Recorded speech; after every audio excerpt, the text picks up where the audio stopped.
Հայաստանի իշխանությունները մեկ անգամ եւս առիթը օգտագործելով պետք է ընդգծեին, որ տեղի է ունեցել հանցագործություն, որը ունի հանցագործ եւ զոհ, եւ իրենց երախտագիտությունը պիտի հայտնեին պետությանը, որը որ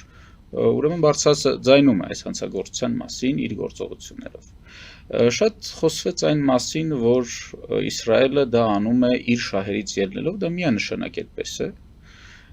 բայց եթե տվյալ հարցում X պետության մոռանանք, որ դա Իսրայելն է կամ, չգիտեմ, Ֆրանսիան է կամ Հունաստանը, X պետության շահերը համընկնում են քո պետության շահերի հետ, դու պիտի դրանից օգտվես։ Այո, ոչ մեկ հայոց ցեղասպանությունը չի ճանաչելու կամ որևէ պետություն չի կատարելու գործողություն մեր գեղեցիկ աչքերի համար։ Պետությունները կատարում են գործողություն իշահ իրենց։